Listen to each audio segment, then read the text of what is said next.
Hi there. So I kind of wanted to crunch some data and kind of reflect back on what 2025 looked like and what really happened in Flathead Valley's real estate market in 2025. So here's your full synopsis of the data. Trends we saw emerge, not just the headlines, because those don't tell the whole story. As we wrapped up 2025, I was excited to take a closer look at that data. I love data because it tells us the real story and isn't based on headlines or what's going to attract the most attention. If you pay attention to the national news, you can get a very different picture of the real estate market than paying attention to what's actually going on in Montana. The other thing to consider is Montana is big, and what's happening over on the east side of the state can be very different than what's happening here in the Flathead Valley. Um, I also want to preface this by saying that even the Flathead Valley has quite a bit of diversity in it in terms of different price ranges, different localities, those sorts of things. And so this takes into consideration just the entire Flathead County and what happened in 2025. You can't listen to the news these days without hearing about the real estate market having slowed. That's somewhat true. Homes are taking longer to sell, price reductions are becoming more common, and the buyer activity isn't what it was a few years ago. But when we look at the numbers, there really aren't any drastic statistics that stand out. The basic point is that things have cooled off from the COVID craze, but the market is way more normal and stable now. So, here are my biggest takeaways for the Flathead County real estate market in 2025. Let's start with buyers are still here. We are still seeing things sell, and we can take a look at closed sales.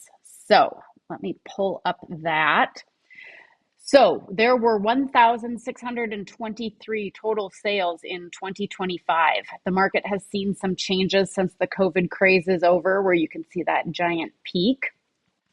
Interest rates have increased. Compare that to 2021, and we actually hit 3,025 sales there. So it sure does look like a giant drop. But here's the thing though, we've been hovering around this number since 2023. And if we go back even farther, we can see that this trend is pretty similar to 2014 through 2017.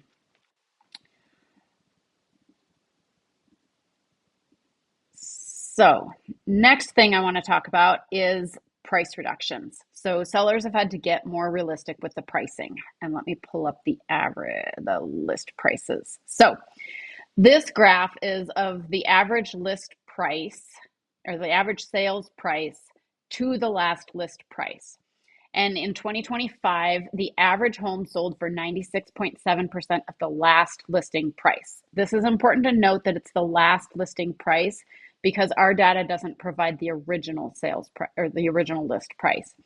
I would estimate this number to be a bit lower since it's not factoring in the price reductions. Ultimately, we're probably more in the realm of 92 to 93% of the original list price.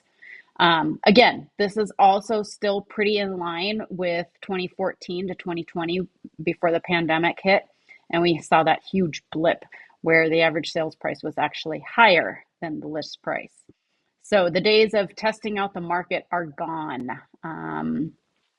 Homes that are priced right from the beginning do sell, and those that aren't tend to struggle. So let's talk about that. The other takeaway I have is homes are taking longer to sell. So if we take a look at the days on market, the median days on market in 2025 was 82. And this is the number of days from the listing date to the closing date. And as you can see, during the COVID craze, we were in the upper 50s. Again, if you look back in history, we see this is consistent with the pre-COVID craze. Buyers aren't jumping right on properties and making offers. They're kind of just taking their time and seeing what's out there. And, it's definitely taking them longer to pull the trigger on things. Okay, takeaway number 4. More listings doesn't always equate to more homes sold.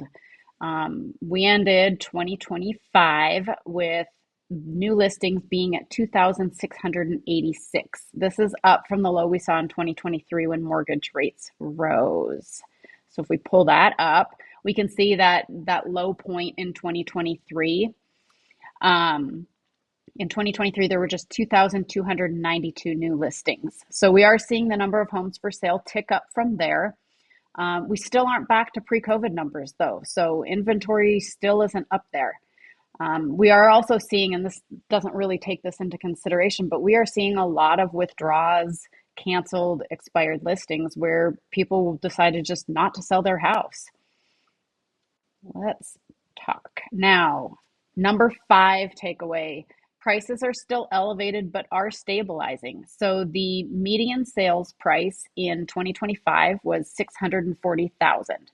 And I can't tell you how many calls I've gotten over the past year where buyers are thinking, we're just going to wait until prices come down. Well, let's take a look at that graph, and it doesn't look like that's happening. Um, we just really haven't seen the median price decrease over time. It just isn't rising as quickly as it did during the pandemic years. So let's talk about what this means as we head into 2026. I think that we can finally say that the pandemic craze is over, but people still have discovered Montana and they still want to live here. It's a great quality of life, the things that we all know and love by living here. I don't think we're going to see prices go down, but I also don't think they're going to shoot up either. Interest rates are still a big factor. You know, we have seen quite a bit of them tick down lately, but again, the cost of borrowing money is higher than it used to be. Um, the beauty of the increasing prices or the increasing inventory is that there are more choices out there. So, you know, buyers, you do have a few more homes to pick from.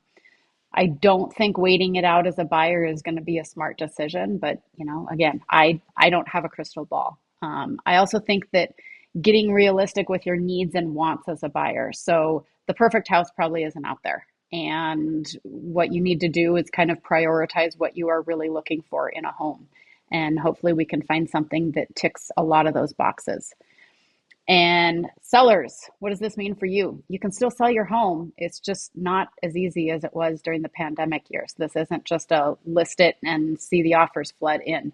I think that being educated about where your home should be priced and what is currently selling in the market around you or in a similar price range is really important.